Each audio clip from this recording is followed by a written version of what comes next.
কালকে বারুইপুরে গিয়ে নিশ্চিতভাবে যে ঘটনা ঘটেছে বিরোধী দলনেতা ও বিধায়কদের সাথে রাজ্যবাসী তা প্রত্যক্ষ করেছেন।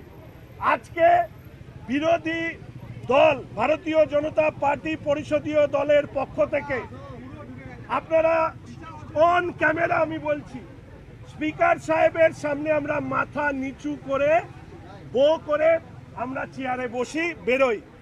কিন্তু মানুষ হিসাবে স্পিকার সাহেব কতখানি দলদাস আজকে তিনি বুঝতে পেরেছেন।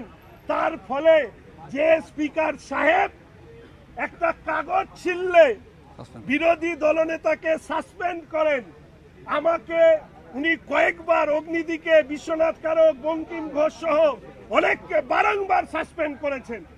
আজকে ওয়েলে নেমেছিলাম, মেরুদণ্ডহীন স্পিকার। স্পিকারের চেয়ার কিভাবে, আমি যখন চেয়ারে অধিষ্ঠ হয়েছি তখন কিভাবে আমি অধিষ্ঠ হয়েছি সেটাও ওরা জানে, এবং স্পিকার চেয়ার কখন কিভাবে ছাড়বে আমাদের গণতান্ত্রিক প্রক্রিয়ায় রয়েছে, সংবিধানে রয়েছে। কিন্তু এইভাবে চিৎকার করে স্পিকারের দিকে দৌড়ে এসে চেয়ার ছাড়ানো এইসব কোনোদিন হয়নি, এবং ওরা এই যে অস্থিরতা সৃষ্টি করার চেষ্টা করছে। গতকাল শুনলাম বারুইপুরে গিয়েও গণ্ডগোল করে এসছেন। এটা বারুইপুরে আমি ছিলাম না, কিন্তু বারুইপুরের মানুষ, তাদেরও তো গণতান্ত্রিক অধিকার রয়েছে মিটিং মিছিল করার। আমি শুনেছি তারাও অনুমতি নিয়েছিল পুলিশের কাছ থেকে।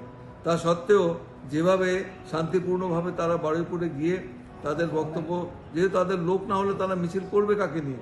আমি শুনেছি কোনো লোকই ছিল না ওদের, মিছিল করেনি, ওরা ফেরত চলে এসছে, হুঙ্কার দিয়ে এসছে।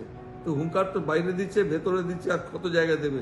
আমি একটা কথা বলি যে BJP is invisible in West Bengal legislative assembly as far as today is concern.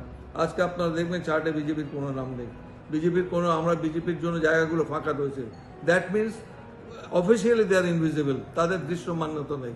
আপনারা কি কাগজে লিখবেন সেটা different matter, but they are not presence, their absence in the house clearly indicates they are invisible.